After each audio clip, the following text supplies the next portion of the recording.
안녕하세요. 저는 아들 하나를 키우고 있는 30대 후반의 여자입니다. 시댁 식구들의 도가 지나친 간섭과 가스라이팅에 2년의 결혼 생활 끝내 견디다 못해 종지부를 찍고 친정으로 돌아왔습니다. 저와 남편은 먼 친척의 주선으로 만나게 되었습니다. 저는 당시 대학을 갓 졸업해 중소기업에서 일을 다니고 있었고, 남편은 시어머니와 함께 떡집을 운영하고 있었습니다. 저보다 9살 많은 남편은 외모도 준수하고 성격도 서글서글해서 저로서는 왜 아직까지 혼자인지 이해가 안 될 정도였습니다. 저희 친정부모님은 아직 어린 제가 나이 차이 많이 나는 남편한테 시집가는 걸 못마땅해 하셨지만, 사실 당시에 저희 집이 경제적으로 많이 힘들었던 시기였어요. 아버지가 친한 친구분에게 큰돈을 빌려주었는데 그 친구가 연락이 끊어지면서 그 책임을 오롯이 아버지가 지게 되셨거든요. 그래서 솔직히 저는 저라도 빨리 독립을 하는 게 조금이라도 도움이 되지 않을까 생각했어요. 하지만 아시다시피 중소기업 다니는 여자가 벌 수 있는 돈은 한계가 있어서 독립은 꿈도 꿀 수 없었습니다. 그러다 지금의 남편을 만났고 저에게 자기 재산을 이야기하며 계속 저에게 관심을 표했기에 적어도 좋은 남편이 돼주지 않을까 생각했던 것도 사실입니다. 그런 선택으로 제가 이렇게 오랫동안 마음고생을 할 줄은 그땐 정말 상상도 못했어요. 연애할 때는 그래도 저에게 수뇌보 같은 사랑을 보여주던 사람이었습니다. 저를 보기 위해 새벽부터 저녁까지 일하고도 피곤한 기색 없이 회사 앞으로 찾아오기도 했고, 늘 저에게 결혼하면 최선을 다해서 행복하게 해주겠다고 약속하던 사람이었기에 저도 결국엔 마음을 열게 되었습니다. 하지만 결혼식을 올리기가 무섭게 상황이 달라졌습니다. 당시 시아버지는 이미 오래전에 돌아가셨고 시어머니와 신우가 같이 떡집을 운영하고 있었거든요. 처음에 남편을 소개받을 때만 해도 남편과 시어머니가 같이 공동으로 떡집을 운영한다고 하더니, 정작 결혼하고 지켜보니 남편은 그냥 잔심부름이나 하고 정기적으로 받는 월급조차 없더라고요. 게다가 저더러 여자가 무슨 바깥 생활이냐며 때려치우고 떡집에 나와서 신우라도 도우라고 하시더군요. 제가 너무 속상해서 하루는 남편에게 결혼하면 행복하게 해준다더니 이게 다 뭐냐고 하루는 울며 따졌어요. 남편은 사람 일이 어떻게 마음대로 되냐면서 기다리면 좋은 날이 올 거라고 느긋하게 세상 편한 소리를 하더라고요.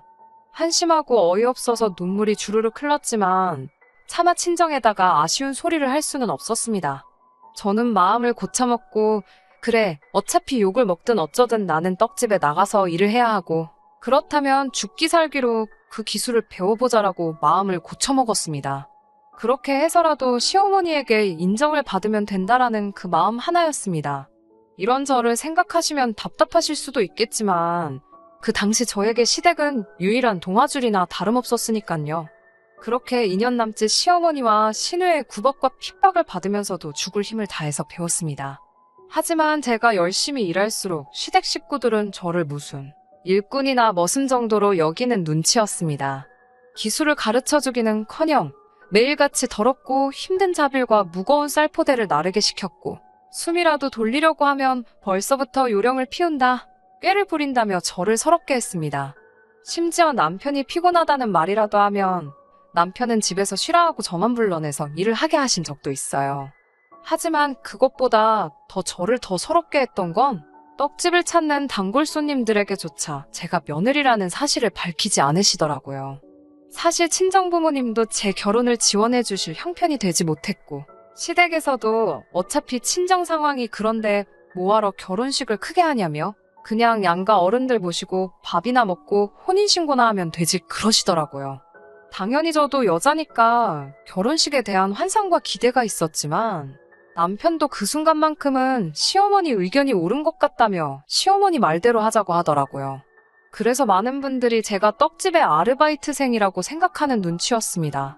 가끔 이 처자는 누구냐고 물으면 시어머니는 뭐 그냥 도와주러 나온 이라면 말끝을 흐렸거든요. 그런 시어머니의 태도에 결국 힘이 들었던 저는 더는 이렇게 살 수 없다, 이혼을 해야겠다는 결심을 하게 되었습니다. 남편에게도 도대체 내가 지금 당신한테 시집와서 이게 무슨 꼴이냐며 신세 한탄을 늘어놓았습니다. 평소라면 그냥 요령껏 하라며 대충 넘어가려던 남편이었는데 그날따라 제 이야기를 잘 들어주고 자기가 미안하다고 하더라고요.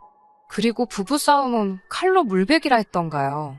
그렇게 남편이랑 술 한두 잔 기울이다가 그만 덜컥 지금의 아들을 갖게 되었습니다.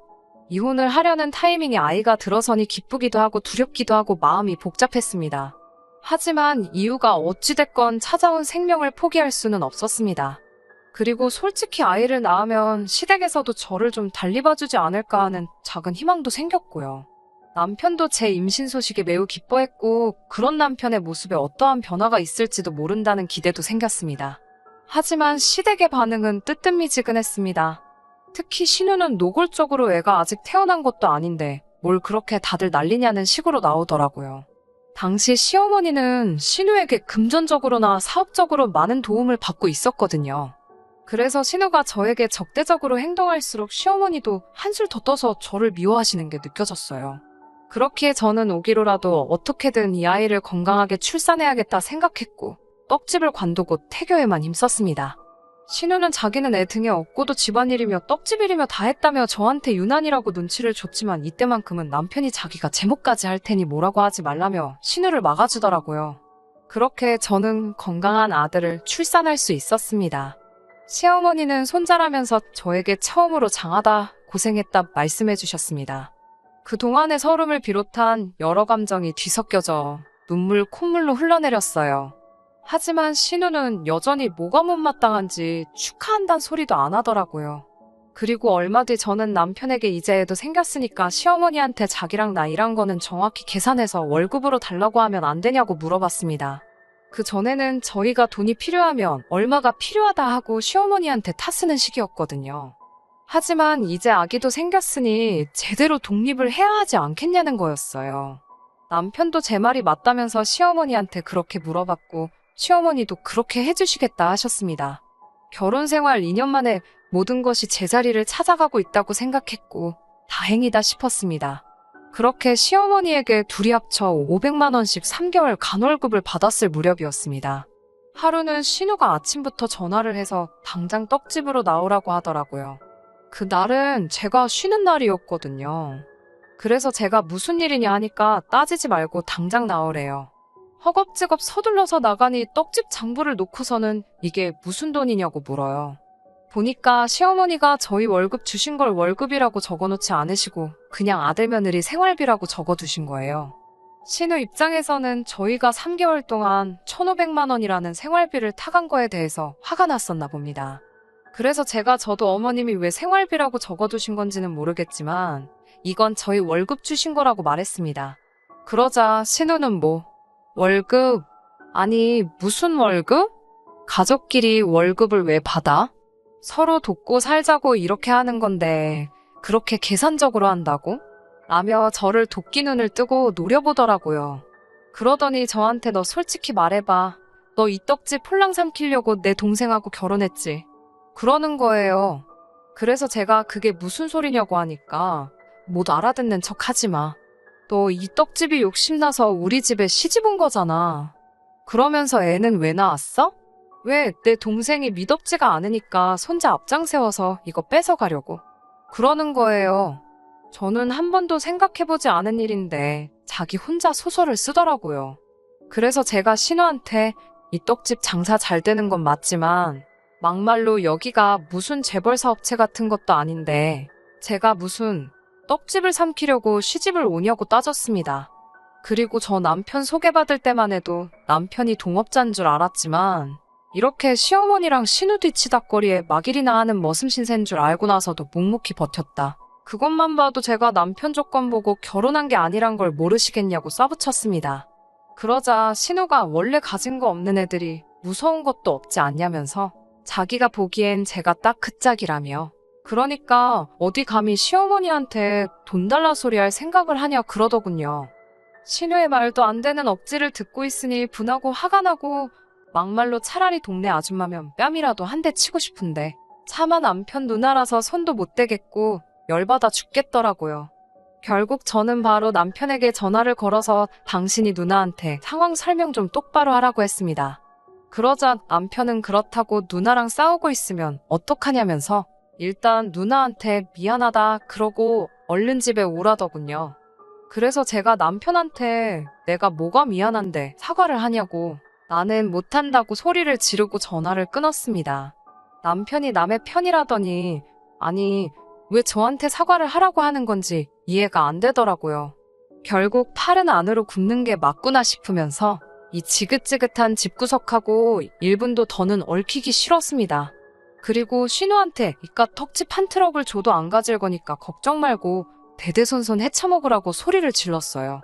저도 그때는 눈에 뵈는 게 없어서 솔직히 말이 막 나오더라고요.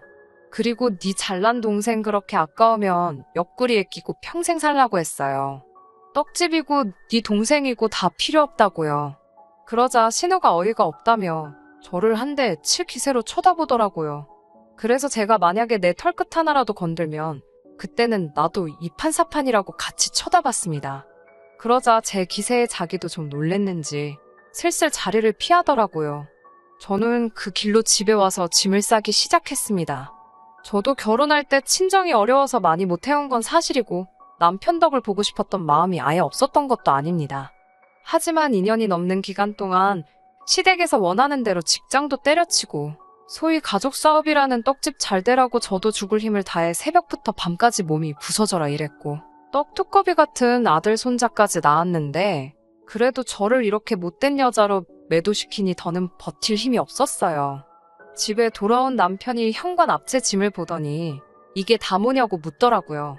다 필요 없고 나는 친정으로 갈 것이다 말하니 지금 뭐 하자는 건데? 라며 제 앞을 가로막더라고요. 비키라고 나 지금 친정으로 간다고 하니까 남편이 누나 때문에 이러는 거냐며. 그래도 그 코딱지만한 친정에 가는 것보다 치사하고 더러워도 여기가 낫지 않냐며. 그냥 누나한테 적고 들어가라는데 정말 이 인간이 내 생각을 해주는 게 맞는 건지 내 남편이 맞긴 한 건지 열이 받더라고요. 됐다고 그딴 소리 할 거면 당장 비키라니까 남편이 그새를 못 참고 시어머니랑 신우한테 전화를 걸더라고요. 그래 어디 한번 다 와보라고 한판 붙어보잔 심정으로 있으니 얼마 지나지 않아서 신우랑 시어머니가 집으로 왔습니다. 신우는 문 앞에 제 짐들을 보더니 아주 가지가지한다며 빈정거리더군요. 시어머니는 네가 뭐 나가겠다는데 우리가 뭔 수로 너를 잡냐며 갈 땐 가더라도 손자는 두고 가라 하더군요. 그러자 신우가 손자를 뭐하러 놓고 가라 그러냐며 엄마더러 키우라 그러라고 저더러 데려가라고 했습니다. 전 사실 아들 뺏길까봐 너무 걱정했는데 신우가 그렇게 도와줄 거라곤 상상도 못했네요. 시어머니가 그게 무슨 소리냐고 우리 핏줄을 왜 집 나간다는 애한테 주냐니까 신우가 시어머니한테 눈을 흘기며 우리 애들은 손주들 아니야? 우리 애들로는 부족해. 그러더라고요. 그러자 시어머니가 움찔하더니 아니 당연히 네 애들도 너무 예쁘지. 그렇지만 이라며 말을 이어가려는데 신우가 시어머니 말을 딱 자르면서 저한테 네 아들은 필요 없으니까 데리고 당장 나가라고 하더군요. 그러면서 지금 나가면 2번 다시 들어올 생각도 하지 말라고 하더군요. 그리고 남편이란 작자는 신우 뒤에 서서는 저한테 입모양으로 빨리 잘못했다 그러라며 비는 신용을 하는데 제가 미쳤나요? 곱게 내보내주셔서 감사합니다 하고 얼른 나왔습니다. 짐 들고 애 품에 안고 거리로 나오니 갑갑하더라고요. 그래도 일단은 친정으로 향했습니다. 그동안 친정 부모님이 걱정하실까봐 늘 잘 산다, 다들 잘해주신다 하던 딸이 갑자기 손자까지 데리고 친정에 왔으니 친정 부모님이 얼마나 놀라시던지요. 저는 그간 제가 겪었던 서름을 결국 2분께 털어놓았고 친정아버지는 못난 아비 때문에 고생했다며 연신 미안하단 말만 하셨습니다. 친정어머니도 바보같이 왜 그렇게 당하고 살았냐며 잘 왔다 하시더군요. 그러면서 이제라도 우리 넷이서 열심히 살아보자. 그럼 또 좋은 날이 오지 않겠냐고 힘내자 하셨습니다.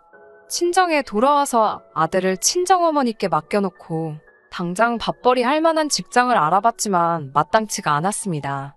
그러는 와중에 저희 집에 생각지도 못한 소식이 들려왔습니다. 아버지의 돈을 빌려갔던 친구분이 연락도 없이 저희 집에 찾아오신 거예요. 친정아버지는 친구분을 뵙고는 한동안 말을 잇지 못하셨습니다. 친정어머니는 그 친구분을 보고 원망을 쏟아내셨고요. 도대체 우리한테 왜 그랬냐고 하자 미안하다며 말 못할 사정이 있었다고 용서해달라며 빌더라고요. 그러면서 이자까지 해서 챙겨 넣었다며 원금의 2배에 가까운 금액을 돌려주셨습니다. 친정아버지는 이럴 필요 없다고, 이자 같은 거 생각하고 빌려준 것도 아니고 잃어버린 친구를 되찾은 것만으로도 나는 행복하다며 말씀하셨지만 친구분은 아니라고, 그동안 너무 미안했고 고마웠다고, 그때 너 아니었으면 난 지금 이 자리에 있지 못했을 거라며 그 돈을 꼭 받아달라 하셨습니다. 그런 일이 있고 며칠 뒤 친정 부모님이 저에게 그 돈을 어떻게 하면 좋겠냐고 물어보셨습니다. 처음에는 당장 우리 가족이 사는 환경이 좋지 못하니 이사를 하는 게 어떨까 생각했지만 그래도 어깨너머라도 배워온 게 그거라고 순간 내가 떡집을 차려보면 어떨까? 라는 생각이 들더라고요. 그동안은 그럴 만한 목돈 자체가 없었으니까 아예 생각도 못했던 일이지만 지금 이 돈이라면 충분히 해볼 만하다는 생각이 들었거든요. 제가 떡집을 차리고 싶다 하니까 친정 부모님은 그 꼴을 당하고도 떡집이 생각이 나냐면서 징글징글하지도 않냐 물으셨어요. 그래서 제가 그래도 배운 기술이 그거 하나고 언제까지 이렇게 살 수는 없으니까 한번 도전해보고 싶다고 했습니다. 그러자 친정아버지는 그래, 도전도 젊었을 때 해보는 거 아니겠냐며, 어차피 다시 돌아올 돈이라고 생각해본 적 없다고, 어디 한번 잘해보라고 흔쾌히 그 돈을 저에게 내어주시며 저를 응원해주셨어요. 그렇게 저는 대학가 근처에 작은 떡집을 하나 냈습니다. 학생들이 간편하게 먹을 수 있으면서 커피하고도 잘 어울리는 디저트로 만들었는데 제가 예상했던 것보다 훨씬 좋은 수익을 내더라고요. 학생들 사이에서 입소문이 나니까 금방 인터넷에서도 유명세를 타기 시작해서 혼자서는 감당이 안 되더라고요. 결국 식당에서 설거지하시던 친정어머니와 건물 관리인으로 일하시던 친정아버지까지 모두 같이 하게 되었습니다. 예전 시댁에서 가족 간 금전관계는 확실히 하는 게 좋다는 걸 뼈저리게 배웠기에 부모님께도 전에 버시던 것보다 훨씬 넉넉하게 급여를 챙겨드렸어요. 부모님은 자식한테 월급을 다 받아본다며 즐거워하셨고 전에 없이 저희 가족은 행복하게 지내게 되었습니다. 그리고 저희 떡집이 인기가 많아지면서 전 남편과 시어머니 귀에도 들어갔는지 제가 자기네 기술을 훔쳤다며 난리가 났더라고요. 기술에 대한 사용료를 내라던가? 비록 떡 만드는 기술은 배웠을지언정 제가 그 집 떡을 그대로 가져다 판 것도 아니고 정말 온몸을 갈아 넣어서 배운 기술인데 웃기더라고요. 전 남편은 이혼 서류 잉크도 다 말라버린 이제서야 왕처럼 받들어 모시던 신우며 시모 다 포기하고 저에게 올 테니 자기만이라도 다시 받아달라며 우리 아들도 보고 싶고 어쩌고 하는데 제가 됐다고 했습니다. 나중에 아들이 커서 자기 친아빠가 누구냐 보고 싶다 하면 그때 생각해보자고 했습니다. 시모와 신우 등살에 달달 볶이며 월급도 없이 머슴 생활 하는 게 저한테는 썩 좋은 생활이지 않냐 노래를 부르던 이 사람도 제가 제 스스로의 힘으로 돈을 이렇게나 잘 벌고 있으니 애아빠라는 이유 하나만으로 이제 시댁 등지고 다시 제게 빈대붙으려는 신부 아닌가요? 정말이지 뼛속까지 이렇게 노예근성이 있는 사람이라고는 생각도 못했습니다. 이제 저희 집에도 꽃길만 있을 것 같아요. 정말이지 고생 끝에 낙이 온다더니 행복합니다. 끝까지 들어주셔서 감사합니다. 오늘의 사연은 여기까지입니다. 구독과 좋아요, 알람 설정 부탁드리고 더 좋은 사연으로 다시 찾아뵙겠습니다. 감사합니다.